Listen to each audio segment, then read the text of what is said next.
Welcome to the We Talking About Sports College Football Week 2 preview. You got Justin, you got Ron. We got 5 to 10 minutes. We're just going to talk about what happened last week and give you a preview of games that are coming out tomorrow. Saturday's back. Saturday's for the boys, Ron. Are you happy? Football is in full swing. We got NFL, we got college football.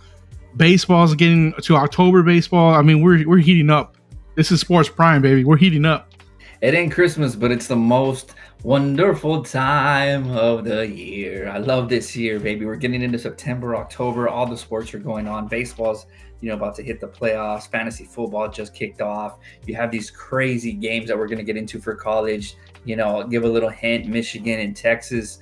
So without further ado, man, this is your show. You're the college guru. We talking about sports. Everybody that's watching the show is going to watch you, hear what you have to say.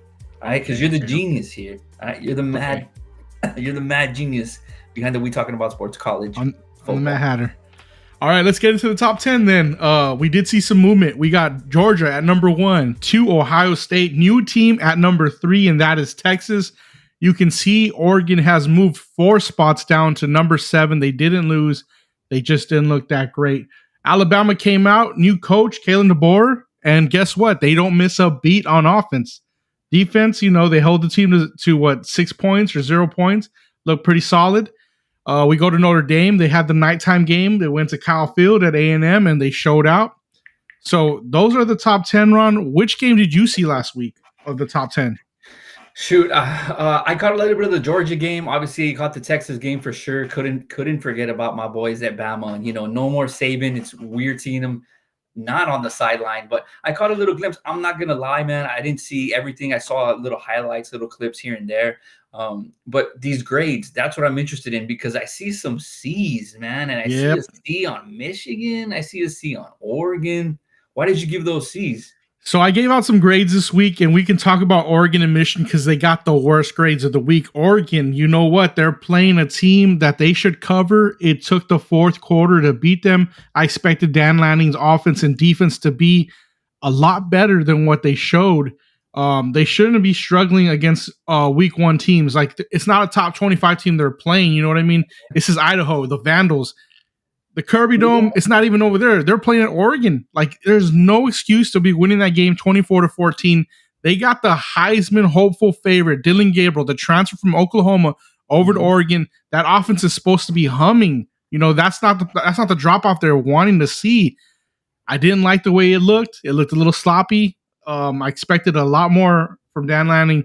So I got to give Oregon a C. And so did the AP poll because they dropped them from 3 to 7 this week. You think they deserve that big of a drop? I know you explained the whole game right now, but is that, 4 spots out of the top 5? I feel like they can get back up. I expect with the roster talent that they have, they will get back up. You have to remember, I'm going to give them a little bit of a leash here. New quarterback. They have the transfer from A&M, the receiver transfer, who is a baller. Once they get those 2 guys with chemistry going, I think they're going to be back up. So I fully expect them to make the playoff regardless and to be somewhere in the top 6 when season end happens. And they are in the Big Ten. They're going to have some major matchups. They're going to have to play Ohio State at some point in the season. So you're Ohio State. Yeah, one of my teams, Ohio State. All right. So the other team, A pluses that you gave here, was it they were just cakewalks or did they go? Yeah. So Georgia, they played Clemson, right? And Georgia does what Georgia does best. They wear you down that first half and then completely take over in the second half. They kept the game a little bit close, but by the third quarter, it didn't take much into the third quarter. They covered I had the over 9. They covered the over 9 in the third quarter by themselves, and then they rock it. They go 34-3, and they finish strong. That's what you expect from Georgia teams. You expect really good defense, and they showed you really good defense. They didn't make a lot of errors. They didn't get a lot of unnecessary penalties. And they just had good enough offense to roll. Clemson, they've created, a better team, but they're still lacking with quarterback play. It's still a big win. It's still a big named opponent. It's still a neutral site game. I give them the A+ for taking care of the job in the way that they did. Okay. I like those. Then let's move over to Ohio State. I want to say B+ there, Ron. The reason why I give them a B+ is, yeah, they put up 50 some points. New quarterback, new wide receiver as well. It just didn't look that good on film, on the tape. The quarterback, Will Howard, transferred from Kansas State. The other quarterback we let transfer to Syracuse looked better, bro. Honestly, it just this seems like a team that's going to have 2 losses throughout the season, maybe one, hopefully, but I can see them dropping a game, even though they're that talented. I am not a believer in their quarterback right now. I'm just really not. Seems so like we'll see what Will Howard does. Like you're nitpicking a little bit, but maybe I am. You know what? Maybe because I know the talent that's there at quarterback. They got Air Noland. That was a 4-star freshman. And I would like to see him play. They also got Julian Sayin, another freshman that was a 5-star freshman. I like those opportunities for those kids. Put them in early. Who cares? Like, you have talented roster around them. Let them play. So I don't like what I'm seeing with Will Howard at the moment, though. All right. That's when I want to give some props to. I'm sure you saw this game, like you mentioned, was the primetime game, Notre Dame. What'd you think? We went to Kyle Field and got the job done, bro. I was actually kind of worried. I mean, you know how Kyle Field is. You know the atmosphere that's there. Anybody can go in and go in undefeated and come out with an L. But it was a very impressive game. Both teams played their hearts out, and I enjoyed watching it. The clips that I saw, I'm not going to say I watched first quarter to fourth quarter, but yeah. Impressive. Yeah, you know what? The secondary was probably the most elite secondary we've seen this weekend. So I will say Notre Dame secondary is something to look at. But getting it done at Kyle Field is no easy task. You as an Alabama fan will know, the only losses you see throughout the season come at Kyle Field because of really the 12th man and whatnot. So that's a win I will credit. That's a tough win. They made Texas A&M look pretty bad in their start. I agree. Let's move over to the Heisman tracker. What's up? No, what else you got here for us? Yeah, this is what I wanted to get into, man. You know I love betting. You know I love the odds here. And there's somebody that you mentioned off camera who you said to put some money on. Yeah, so you got to like Dylan Gabriel because of the offense that he's in. You got to expect the way he finished last year at Oklahoma, that's going to carry over. He had that rough start that I talked about against Idaho. I expect him to have a good season. I think he's going to be in the Heisman race towards the end of the season. The other two you really got to like is the point machine that Jackson Dart is at this point with Ole Miss. He's got Lane Kiffin's offense down to a T. He knows exactly what he's doing. He's under complete control. That offense is going to put up some crazy numbers, and whoever has to play Ole Miss this season better watch out. The other sleeper pick that I really liked, and this was such a fun game, was Miami's quarterback Cam Ward. He's sitting at plus 950. They went to Florida. They went down to Gainesville, and they put a beating on the Gators, bro. The Canes are back. When the Miami Hurricanes are good at college football is right in the world. It's entertaining. I'm glad to see them, figuring it out with Mario Cristobal out there. What about you, Ron? What number do you like? What stands out to you? Your guy, Jalen Milroe, sitting at plus 1,100.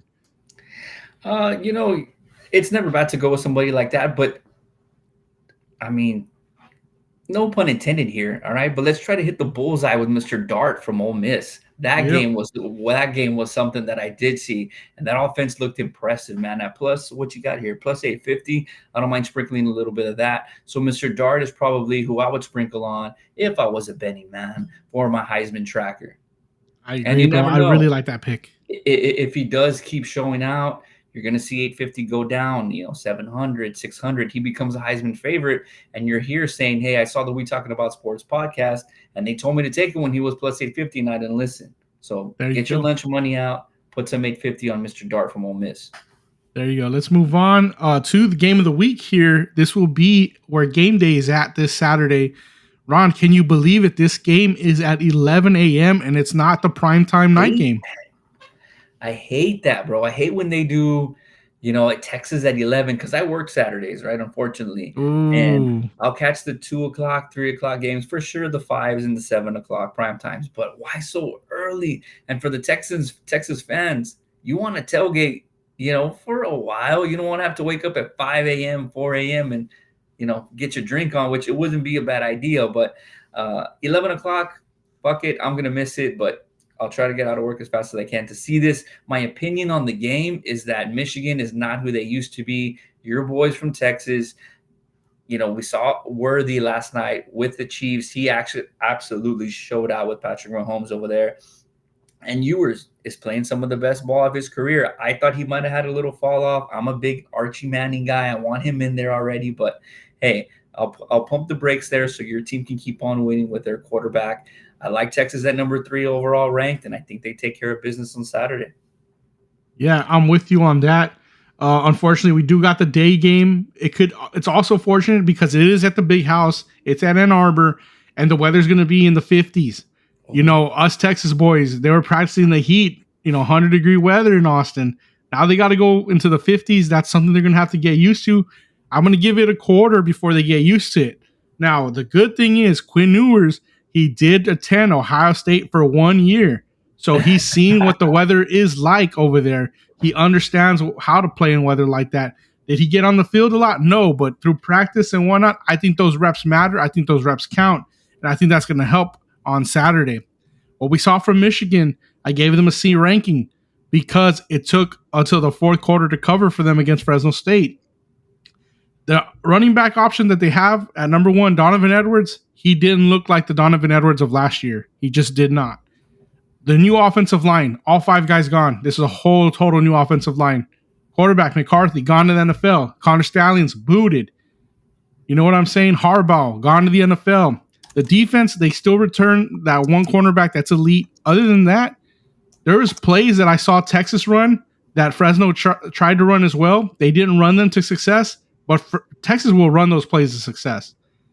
I think -7. I think you got to bet -7. I think Texas will cover against Michigan on Saturday. I really believe that, Ron. Yeah, I think with all the weapons that Texas does have, I think they're the more solid team. They've been together for a while too with, Sark over there. You mentioned everything that happened with Michigan, and I actually saw the Netflix Untold documentary. Great documentary. It was insane, bro, the way that guy went in and did all his homework and studied and took videos of himself putting up the signs and the sign stealing scandal. I think that's still kind of lingering around a little bit. I don't hate the weather in Michigan because 50 is not too bad. Yes, it's cold, but I mean, I don't know if it's predicted to be snowing a lot or, 20s where it's going to be like a Green Bay frozen tundra situation. It won't be that. Yeah, I mean, I don't think it'll be that cold. And if it's 50 but clear skies, I mean, that's going to be a beautiful game to play in. And I think the Texas boys take care of it at only -7. I don't hate it because you could easily push. Push is always better than a loss. So give me -7 for Texas. I agree with you. All right. Now, these are the other games to watch this weekend. Oregon and Boise State. This is the get-right game for Oregon, but Boise State put up some points week 1, and they're not going to lay down just for them. So we're going to get to know if Oregon's going to get for real this weekend or not. If they can come out and show out, we know they're a player. If they end up not covering or just barely winning, then we're going to have to put some more asterisks on Oregon. This will tell us the rest that we need to know for the season. It's a perfect eye test that we're going to get. The other game we're getting is Kansas State and Tulane. That's going to be a fun one. Tulane did beat USC last year in the bowl game that they played. Tulane answers the call. They used to be in the SEC back in the day. That's a good team. So we'll see what happens. The Big 12, Kansas State's going to be a player. If they can win here, that'll show a lot. We're going to see. But here's the fun game. Colorado and Nebraska. This used to be kind of a rival. They used to play quite a bit back in the day when they were in the Big 12 together. This is going to be fun because you got Shedeur Sanders, you got Coach Sanders prime time. We got to see what what's his name, the receiver cornerback guy, Hunter. Yeah. What's his Why are we going Travis blank Hunter. on our first Travis Hunter. Travis Hunter. We're going to get to see him versus Dylan Raiola, right? Dylan Raiola is, for all intents and purposes, trying to be Patrick Mahomes. He trains like Patrick Mahomes, trains with Patrick Mahomes, the same trainer. He's cut his hair the same way. He wears the same glasses. I mean, the kid is like the Patrick Mahomes protege, and he showed us some really good flashes last weekend where he showed off his arm talent. This was a kid that was a 5-star kid committed to Georgia. He decommits, goes with his uncle to Nebraska because his family has a lineage and a history of playing there. So we're going to see. I really believe in this kid. I think we're going to be hearing his name from here on out, the 3 seasons that he's going to play college football. He's the name to know. So you're going to hear it on this show here. Dylan Raiola. Pay attention to him Saturday. He's going to be a highlight reel. And for the next 3 years, you're going to know We Talking About Sports gave you Dylan Raiola to watch for first.